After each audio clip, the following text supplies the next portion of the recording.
Welcome to this micro course, providing you with best practice skills and know-how. This session is given to you by the Van Haren Group, your partner to enable best practice learning. With your host, Maurits van der Plas.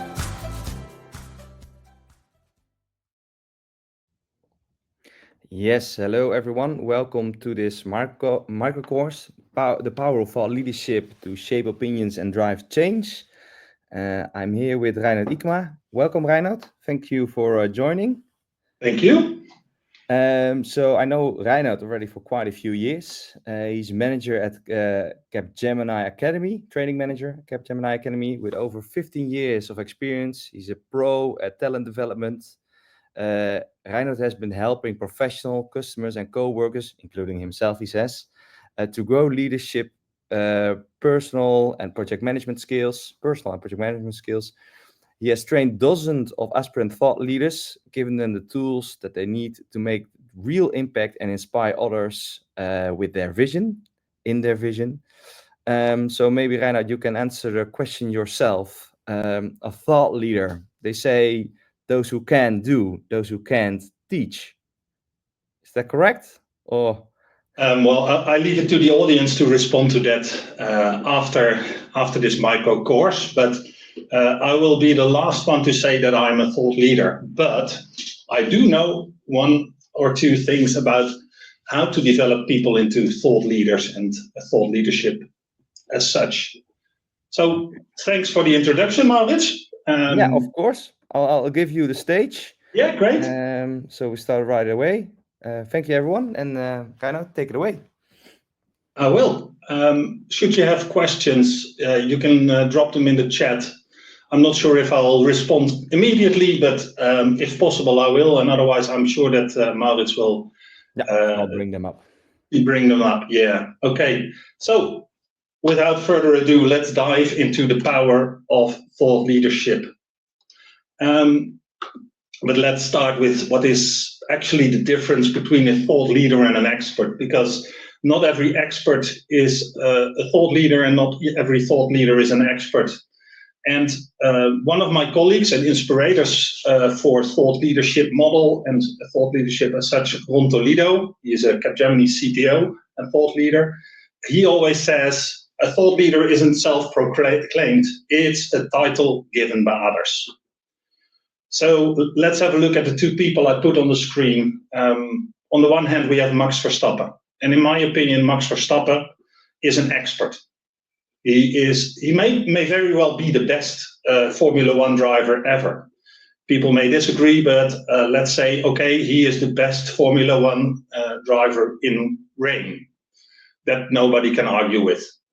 He has the skills, experience, the knowledge to win races. Other drivers want to learn his skills, but the question is, does he have an extreme vision on thought leadership? On driving in Formula One? Is he the one that says, okay, in 5 or 10 or 20 years, it will look like this?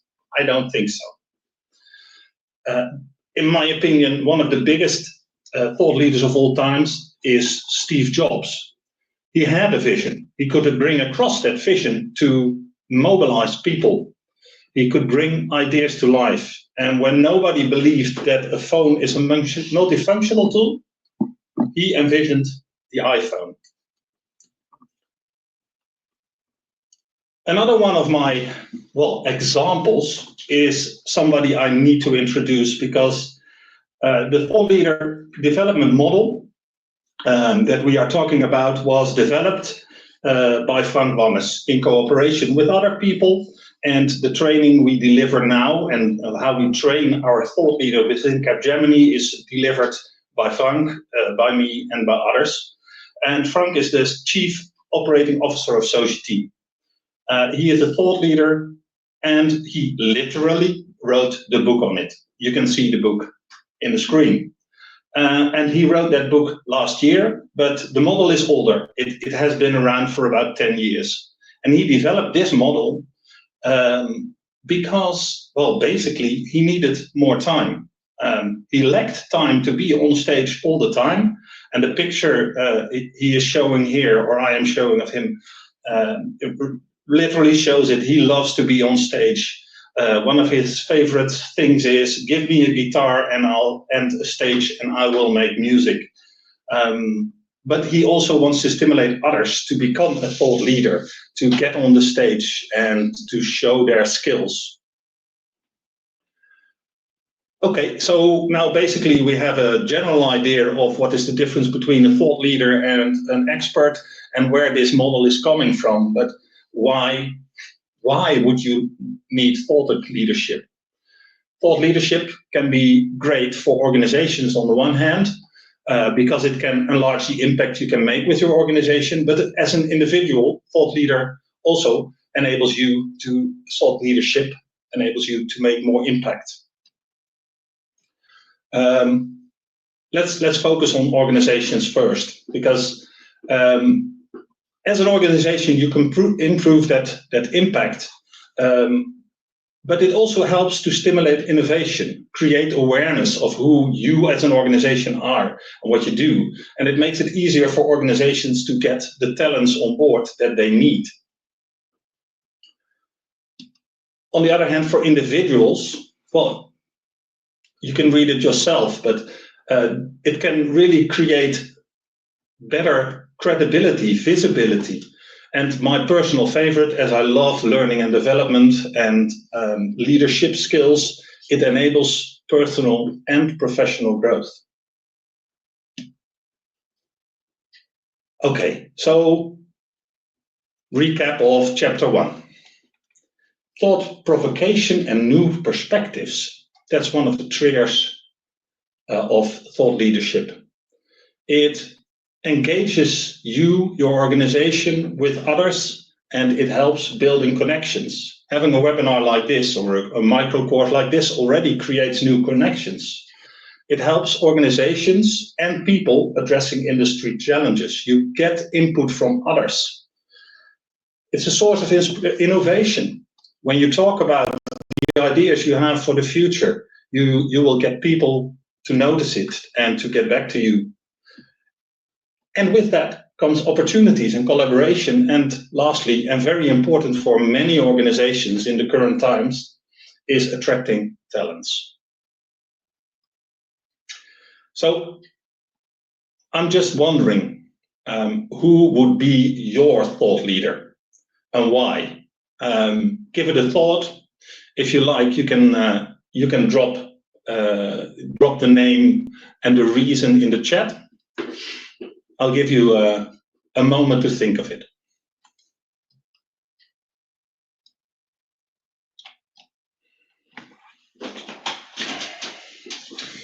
I see Maurits has Bill Gates as his thought leader.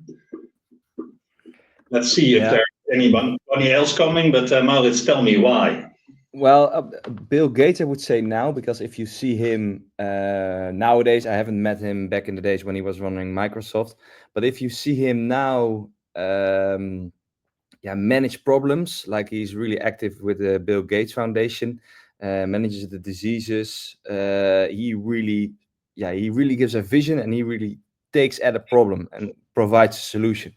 I would say in the past also Elon Musk, but I think he's a bit of a now I'm not sure if he's the right person to mention. But when he started off giving a vision about Tesla, for example, he really looked at an industry and gave a complete new vision on making things possible.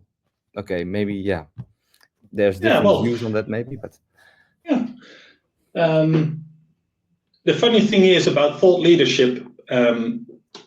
A very big and important thing is personal branding or branding. And what you just mentioned about Elon Musk, well, it has to do with the current branding.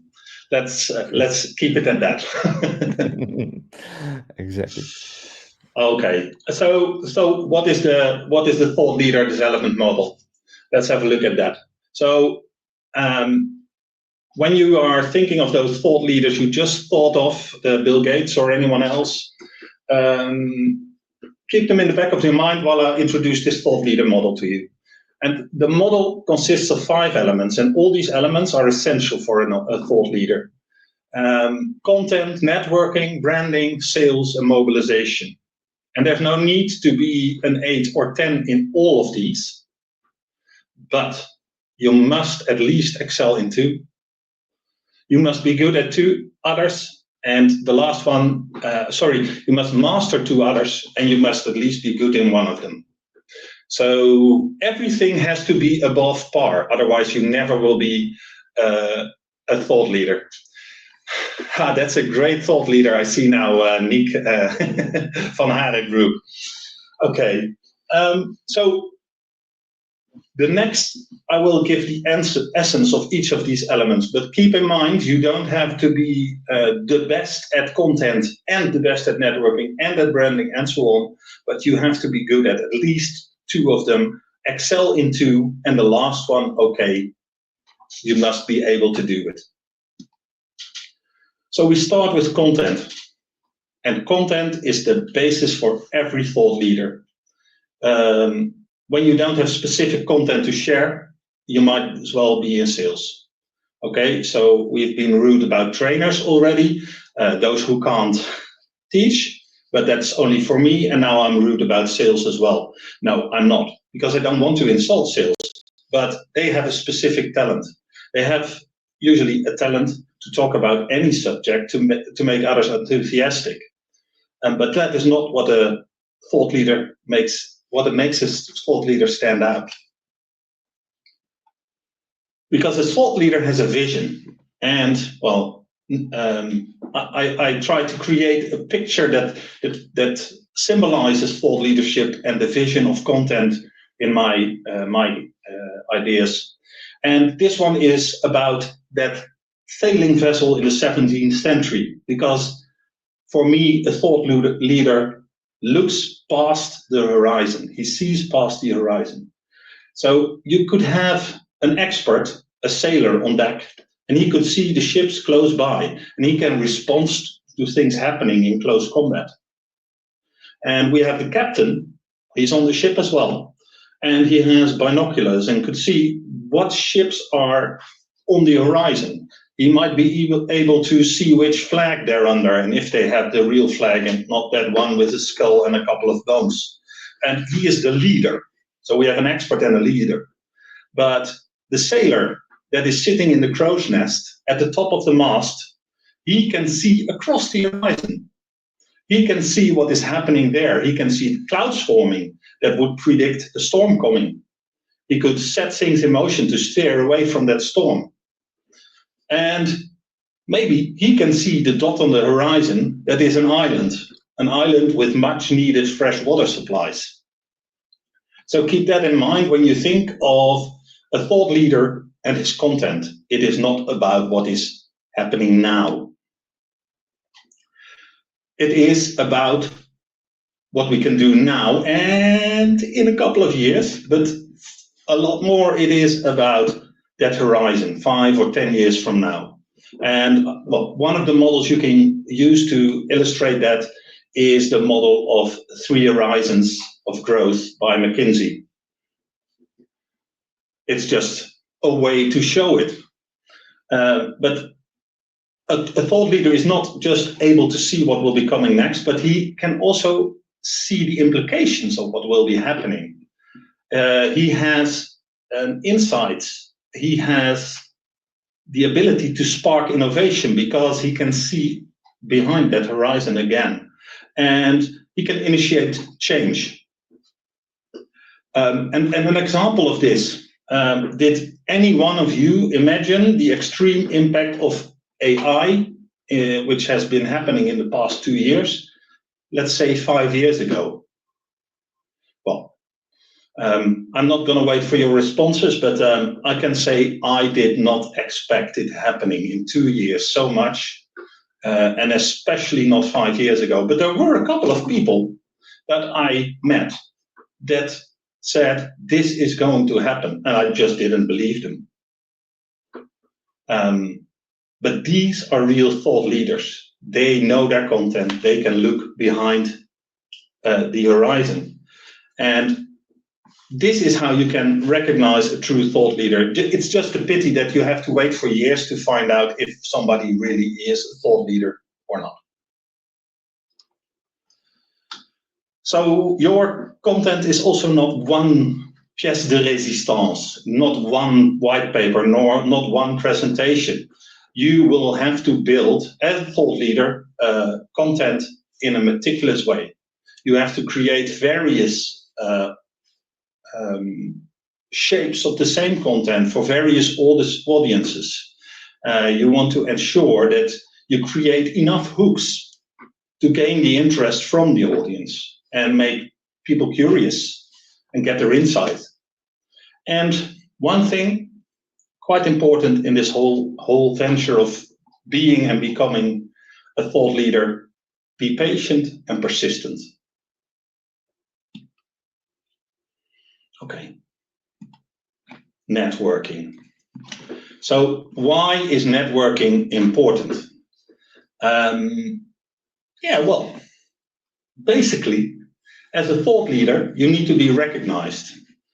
And when you build a great network, it can help you to promote your vision, your story, and it helps you to get valuable insights from others. And like with a micro course like this, when you post something on LinkedIn, when you talk about your story, people will respond, give comments, etc. So the bigger your network, the more impact you can make. And to become an expert in networking, you have to go about it in a structured and consistent manner. Just pushing content on the internet, just responding or just writing numerous blogs, but if there's no structure around it, it's not going to work, because you want to be known for something, which we will get back to when we look at branding. So first of all, determine what kind of networks you want to be. When you have found those networks that have value for you and that can contribute to your cause, ensure to keep investing in them. If you only show up once, it will not make you a thought leader. You might be an expert, but a thought leader is something different. So stay on stage, tell your story, be recognized, and build and interact. So I just mentioned branding, and here it is. So when you have that vision, that view across the horizon, when you have the network, you still need that audience. And I mentioned it just now. What helped more to get an audience than having a great brand? Every thought leader should have a personal and well-defined brand. A brand that, if you work for an organization, should also align with your organization's brand.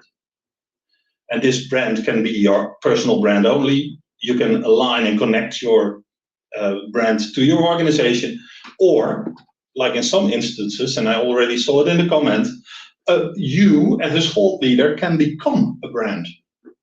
Like Simon Sinek or Stephen Covey, they have become brands of their own.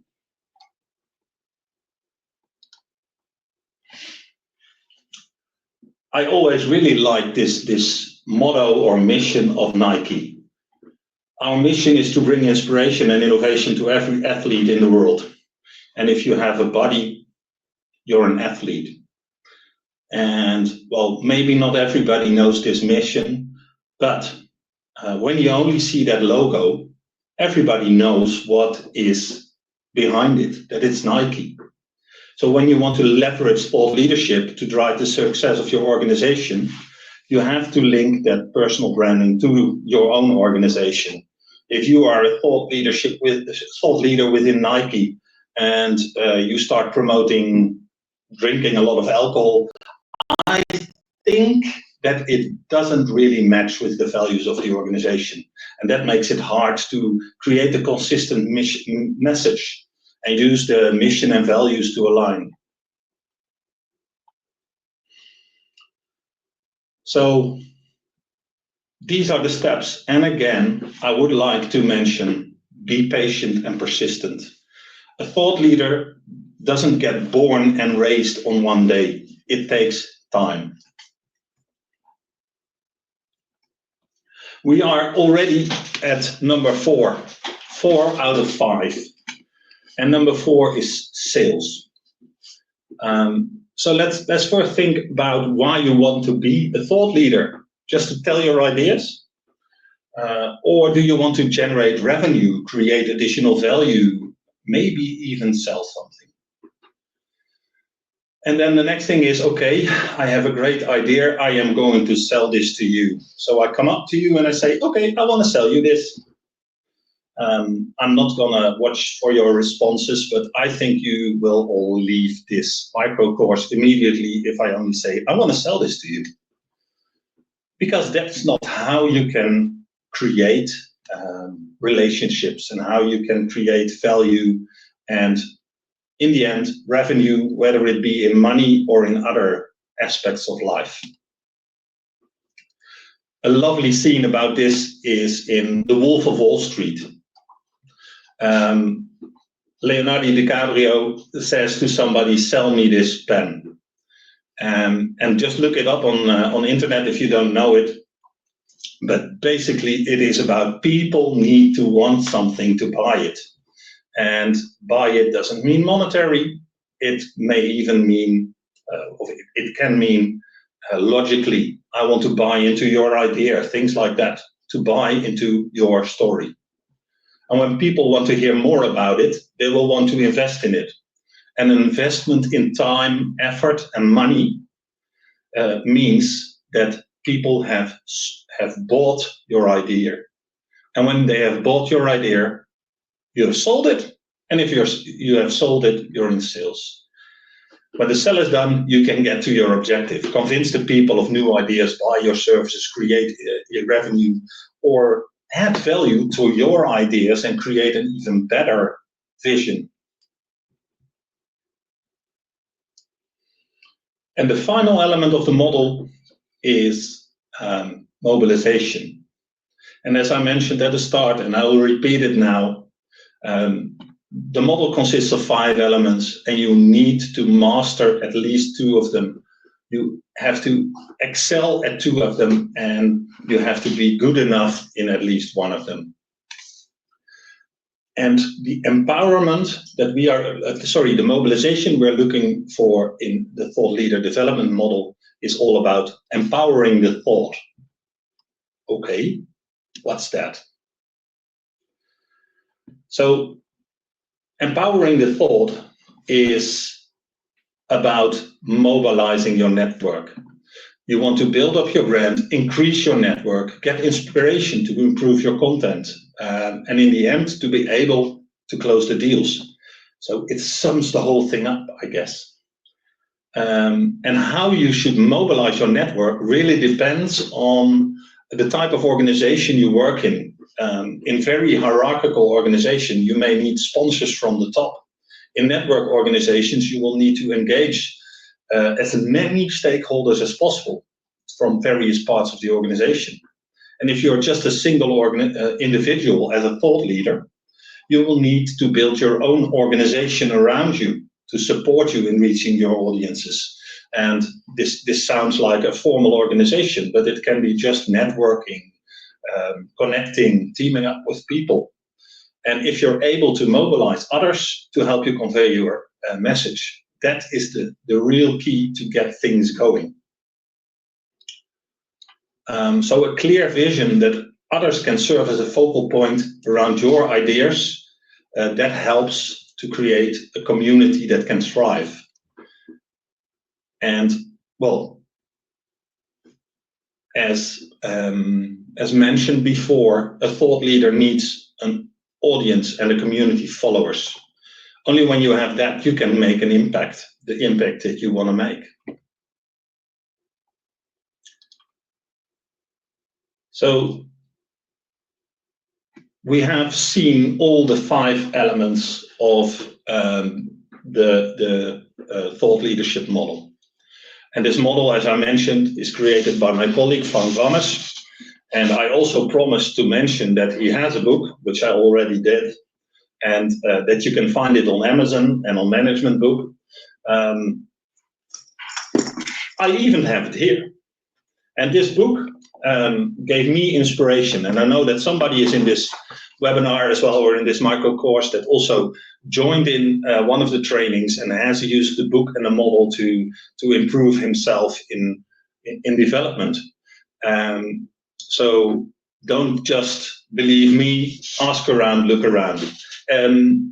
The essence of the book is the 5 elements, but it also gives a lot of background on why you have a model like this, because in these 25, 30 minutes, I can't add all of that info for you. But what I can do is I want to look at, as a final, at a couple of my role models, my personal role models, when I look at this model, this thought leader model. And the first of them I already mentioned is Ron Toledo. Ron Toledo is a technovision guru. Look up technovision if you want to know what it is, but it is a vision, and it is tech. He is a speaker on anything with technology and data in it. And if you ask him, and I literally know it by heart, if you ask him to deliver a keynote on any subject with a tech background, he will just do it. And he can do that because he has an extremely consistent story. The story evolves. He can tailor it to any occasion, but his story stays the same.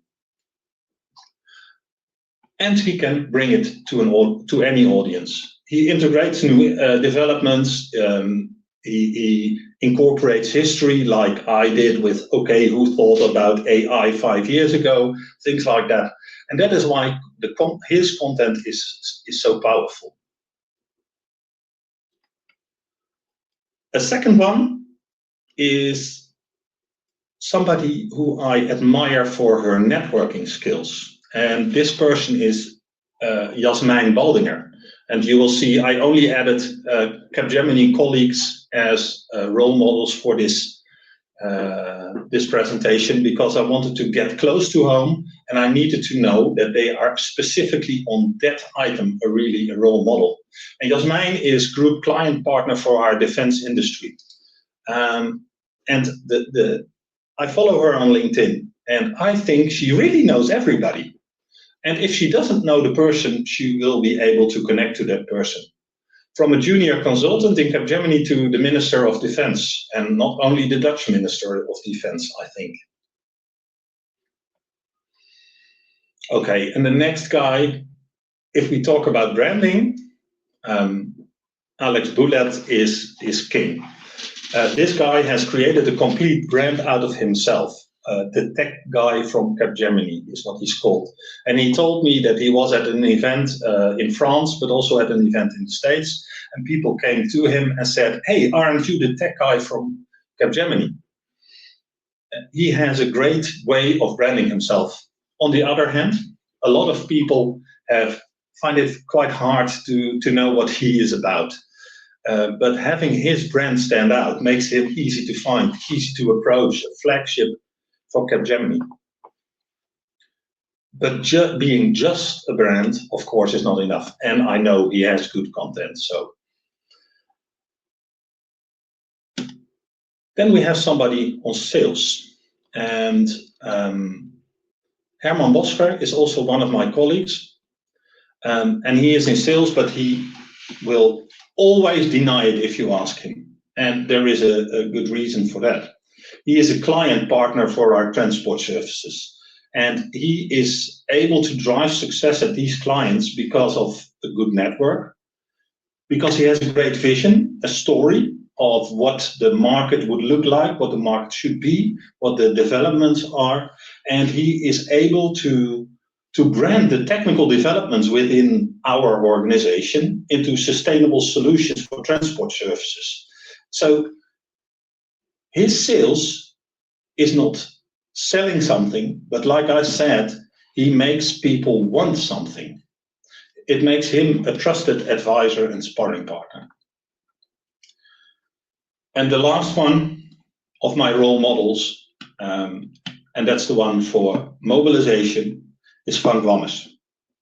I've told already a lot about him, but let me finalize this micro course with one of my favorite statements about Frank, because he is able to move people or even mountains when he wants something happening. So that concludes my micro course on thought leadership model. And I was just wondering, are there any questions? Mhm. Thank you, Reinoud. I must say it was I think, inspiring session. So compliments to that. I really enjoyed it myself. We got some people clapping hands. Thank you, Jeanette. Indeed, we got some other thought leaders in. We got a video from the Wolf of Wall Street scene. Thank you, David, for contributing. Indeed, if there are any questions, do let us know. There's a little bit of a delay, so we get it a bit later. I really like the presentation. I could talk, I think, for hours about it. Personally, my interest is indeed choosing that subject, choosing what you want to stand out for. How do you decide what you want to stand out for? Well, basically, it should be that one thing that really makes you tick, that makes you enthusiastic, I guess, because you can be a thought leader on numerous subjects, but if you are not really enthusiastic about it, I don't think you can bring up the energy to really make a difference, to dream about it, to look at the horizon. Yeah, exactly. No, it was really. And may I ask you then a personal question? What do you feel that your strongest point is out of those 5 elements? Yeah, dangerous. We didn't prepare these questions, by the way. I do know what your strongest point is out of these 5 elements, I think, and that's networking. Thank you. Yeah. I tend to think of myself as a generalist. I am okay, or even maybe good at almost anything, and I am not a star in anything specific. Well, networking. You're also quite good at networking, I think. Okay. We go both ways. I guess I have some networking issues now, but that's... No, I think then we passed over time a bit. Normally I intervene, but you're so into the story. So thank you, Reinoud, very much for the presentation. Really appreciate it. I hope it inspired everyone, and hopefully we'll learn more about the thought leadership model in the future. Once again, thank you for your time, and thank you everyone for joining. Thank you for the stage. Have a nice weekend. Thank you. Bye-bye.